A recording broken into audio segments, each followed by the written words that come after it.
अनोखी शादी। सिया को आज बहुत ज़्यादा बेचैनी हो रही थी। उसे समझ नहीं आ रहा था कि आखिर वह अपने घर वालों को कैसे समझाए, उन्हें कैसे इस बात का यकीन दिलाए कि वह वाकई में करण से बहुत प्यार करती है और करण उससे। और सबसे बड़ी बात, वह फिलहाल किसी भी नए रिश्ते के लिए तैयार नहीं है। अभी उसे पढ़ना है, पढ़ाई पूरी करनी है। वैसे भी ये उनके कॉलेज का आखिरी साल है। उसके बाद उसे मॉडलिंग इंडस्ट्री में नाम बनाना है, अपना सपना पूरा करना है। पर उसके दादाजी श्री यशवंत सिंघानिया जी उनकी बात मानने या सुनने के लिए बिल्कुल भी राजी नहीं है। वो सिया के मॉडलिंग इंडस्ट्री में जाने की जिद से तंग आ चुके हैं और अब उन्होंने यह फैसला कर लिया है कि या तो सिया चुपचाप से अपना कॉलेज ख़त्म करे या उनका परफ्यूम का फैमिली बिजनेस ज्वाइन करे, या फिर अब वो उनकी शादी कर दे। सिया अभी बैठकर इस सब के बारे में सोच ही रहती कि तभी एक नौकर ने आकर कहा, मैडम आपको बड़े साहब बुला रहे हैं।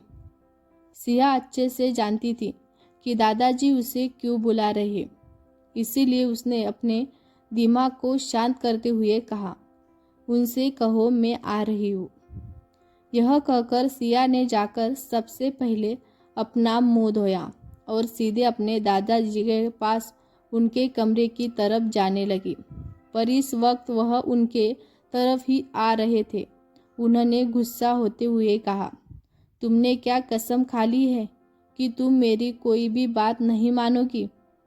मैंने तुम्हें साफ तौर पर मना किया था कि तुम किसी मॉडलिंग इंडस्ट्री में नहीं जा रही हो। उनके बाद भी यह तुम्हारे लिए ये सारे लेटर पता नहीं किन किन एजेंसी से क्यों आ रहे हैं। सिया ने हकलाते हुए कहा, वह दादाजी, मैंने कुछ मॉडलिंग और कुछ एड एजेंसी को अपनी फ़ोटो भेजी थी। उन लोगों ने शायद मेरी फ़ोटो देखी होगी और शायद उन्हें मेरी फ़ोटो पसंद आई होगी, इसीलिए ये सब। सिया अपनी बात पूरी करती उनके पहले ही उनके दादाजी ने लगभगाते हुए चिल्लाते हुए कहा, यशवंत सिंघानिया जी, जब मैंने तुम्हें साफ शब्दों में कह दिया है कि तुम किसी भी तरीके की फिल्म इंडस्ट्री में नहीं जाओगी, तब तुम्हें यह वह बात समझ में क्यों नहीं आती? एक बात कान खोलकर अच्छे से सुन लो, सिंघानिया खानदान की औरतें इस तरीके के दिखावटी धंधों में नहीं जाती। हम बिजनेसमैन वालों का परिवार है। अगर कुछ करना है तो बिजनेस करो। ऐसे घटिया प्रोफेशन में क्या रखा है? ये सब मुझसे बुलवा कर मुझे मेरी जवान खराब करने के लिए मत मजबूर करो, वरना इस इंडस्ट्री में के काले चट्टे में बहुत अच्छे से जानता हूँ और समझता हूँ।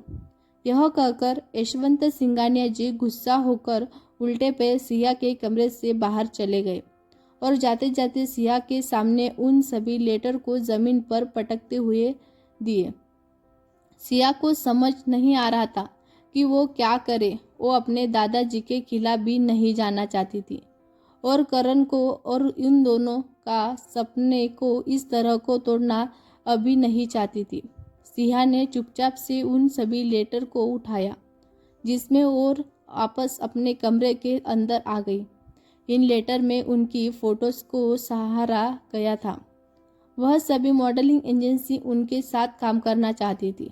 हालांकि किसी को भी इतनी आसानी से मॉडल बनने का मौका नहीं मिलता, पर क्योंकि सिया का कॉलेज शहर का सबसे बड़ा कॉलेज था और इसीलिए लगभग हर किसी मॉडलिंग एजेंसी की नज़र इन कॉलेज पर होती है ताकि यहाँ से नया डाल निकल कर आ सके। मॉडल एजेंसी वैसे भी हमेशा के लिए और खूबसूरत चेहरे को तलाश में रहती है और सिया ने तो अभी अभी अपने कॉलेज का ब्यूटी कंपटीशन जीता था और इसीलिए उनके पास इतने ऑफर्स आ रहे थे। इन लेटर को हाथों में लेकर सिया यही काफ़ी देर तक बैठी रही और जब उस कुछ समझ में नहीं आया तो आखिर में परेशान होकर सिया ने करण को फ़ोन किया। करण, हेलो सिया, क्या हुआ, कैसी हो? सिया, मुझे कुछ समझ में नहीं आ रहा है। मैं तुम्हें कितनी बार कह चुका हूँ, आकर एक बार दादाजी से मिल लो, पर तुम हो कि तुमसे मिलने के लिए तैयार ही नहीं हो। करण, सिया मेरी जान, मैंने मिलने से इनकार कहाँ किया है। मैं मिलूँगा, पर मैं तुमसे कितनी बार कह चुका हूँ कि अभी मैं उनसे किस तरीके से मिलूँ।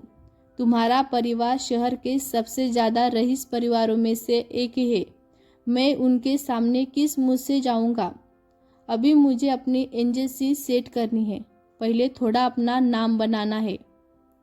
करण अभी बोल ही रहा था कि सिया ने बीच में ही उनकी बात काटते हुए कहा, पर तब तक दादाजी मेरी शादी कहीं और करा देंगे।